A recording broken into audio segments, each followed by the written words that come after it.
Bonjour à tous, bienvenue à Dicon. On est en Saône-et-Loire ce midi. Nous sommes chez l'un des 150 éleveurs que compte la Bresse pour parler bien justement de cette très noble volaille de Bresse, très prisée au moment des fêtes de fin d'année. Alors c'est Muriel et Jean-Pierre Jaillet qui ont la gentillesse de nous accueillir aujourd'hui chez eux. Bonjour. Bonjour. On parle de la volaille de Bresse comme étant la seule AOC reconnue au niveau de la volaille au niveau mondial. Qui dit AOC dit souvent pas mal de recommandations, de règles à respecter. Qu'est-ce qu'il faut pour faire une volaille de Bresse, Muriel? Eh bien, il faut déjà des grands parcours herbeux.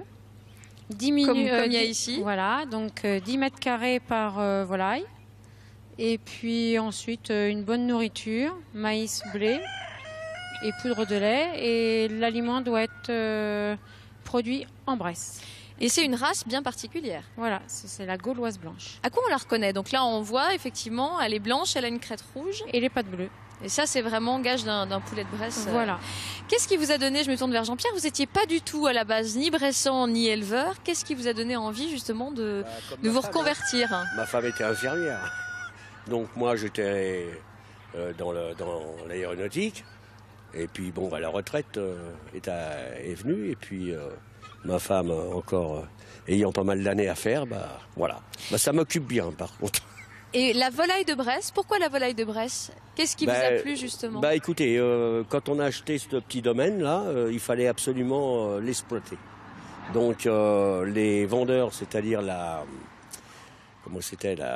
Safer ne vendait uniquement ce domaine à condition qu'il y ait un éleveur, c'est-à-dire volaille de Bresse. Mettez bien votre micro là. Ouais, le fait d'élever, Muriel par exemple, la volaille en plein air, c'est un concept aussi qui vous plaît, c'est-à-dire de ne pas être dans de l'élevage intensif. On est vraiment dans un élevage de qualité, hein. La volaille de Bresse est reconnue pour ça. Non, surtout pas d'élevage intensif. Une volaille, ça se fait en minimum 5 mois, donc pour moi, c'était exclusivement que de la volaille de Bresse. C'est ce que j'allais vous demander. Combien de temps les volailles passent justement? Donc un petit peu plus loin, il y a les jeunes volailles. Là, c'est des volailles un peu plus âgées. Combien de temps est-ce qu'elles courent comme ça dans les champs? Donc là, celles qui sont dans ce pré ont 18 semaines. Donc là, on va commencer à les mettre en épinette. Alors l'épinette, on va voir des illustrations de ce que c'est. Ce sont des cages en bois.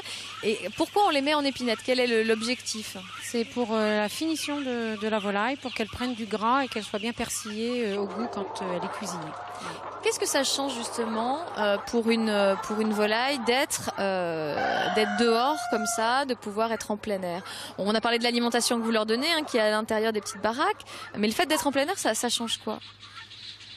C'est comme si on mettait une personne, un humain enfermé, voilà. Je pense qu'elles ne supportent pas l'enfermement, donc elles ont besoin d'air pour vivre et pour faire une très belle chair, et c'est ce qui est le meilleur. Il faut ajouter que cette race-là ne supporte pas la promiscuité, c'est-à-dire l'enfermement. Il faut qu'elle soit dehors. Il faut qu'elles soient dehors. Là, elles le sont en tout cas. On va demander à Jean-Paul Trébaud de venir justement pour parler de la filière. Merci beaucoup Jean-Pierre. Vous allez laisser votre place. Jean-Paul Trébaud, alors vous êtes un ancien éleveur, mais vous êtes l'organisateur de ce qu'on appelle les Glorieuses de Bresse. C'est-à-dire c'est une sorte de grand concours pour récompenser la volaille. Qu'est-ce qu'est la volaille pour vous? Pourquoi cette volaille de Bresse est exceptionnelle? Alors la volaille de Bresse est exceptionnelle parce que, comme l'a dit Madame Jaillet, c'est vrai qu'elle est élevée en liberté avec, un produit qui, en dégustation, a une chair qui est tout à fait différente de celle d'une autre taille. Qu'est-ce qu'elle a justement? Comment on la reconnaît? Comment on reconnaît que c'est un bon poulet de Bresse? Eh bien, on reconnaît un bon poulet de Bresse, parce que finalement la chair, elle est blanche. Il a une peau fine. Il est onctueux. Il a cet état d'engraissement qui est parfait, quoi. Vous allez donner faim à tout le monde. Quand vous mettez une volaille de Bresse, quand vous dégustez une volaille de Bresse, c'est vrai que, vous avez les papilles qui s'affinent. Et finalement, on n'a même pas besoin sur une volaille de Bresse. Je dis souvent une volaille de Bresse se suffit à elle-même dans sa cuisson. On va donner peut-être à la fin, si on a le temps, une petite recette. En attendant, comment se porte la filière? J'annonçais tout à l'heure 150 éleveurs, il y en avait beaucoup plus avant. Est-ce que la filière a aujourd'hui des difficultés à vivre économiquement justement de cette activité? Alors la filière, bien sûr, comme toute filière, a des difficultés, elle a des contraintes d'élevage à vivre économiquement, mais ne serait-ce que finalement, bon, je veux dire, les éleveurs arrivent quand même à vivre de cette production. Aujourd'hui, ce qui se passe, c'est qu'on a quand même, si on n'a plus que 150 éleveurs aujourd'hui, c'est que finalement, ce sont des spécialisés, ce sont des gens des producteurs qui se sont spécialisés dans cette filière, donc c'est un peu pour ça.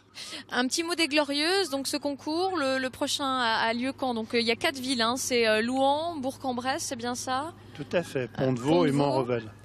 Et donc le premier, c'est Louhans, c'est dans combien de temps? Et ça sert à quoi ce concours? Alors Louhans, on va ouvrir les festivités le samedi 13. La veille, on fait déjà un concours dégustation, un concours organoleptique qui va se passer à la Grande Jauge. Alors là, je veux dire, avec 5 volailles tirées à l'aveugle qui vont être dégustées par un jury de professionnels, et on remettra un prix à ces éleveurs-là dans cette dégustation. C'est vraiment une vitrine pour la volaille de Bresse? Alors oui, le concours est vraiment une vitrine. Je veux dire, chaque année, on accueille, je veux dire, salle de la Grenette à Louhans, à peu près entre 900 et 1000 pièces de volaille. Donc, une trentaine d'éleveurs sont présents. Et c'est vrai qu'on a des gens sur nos 4 concours. Hein, je veux dire, on a des traiteurs, des restaurateurs qui viennent de très loin pour reconnaître cette volaille. Pour en profiter. Il nous reste très peu de temps. Un conseil, allez Muriel, comment est-ce qu'on déguste au mieux une bonne volaille de Bresse? Tout simplement, comme a dit Monsieur Trévoz, rôti, ça suffit, au four, avec quelques oignons si on aime les oignons, mais moi je ne mets même pas de sel ni de poivre. C'est simplement nature. Et pour la Bourgogne, pour la Franche-Comté, on peut rajouter un petit verre de vin jaune, un petit verre de Bourgogne et puis un bon morceau de comté. Tout à fait. Merci beaucoup, merci de nous avoir accueillis. Merci. On rappelle donc les Glorieuses, ce sera le 13 décembre prochain. Voilà, tout de suite la fin du journal.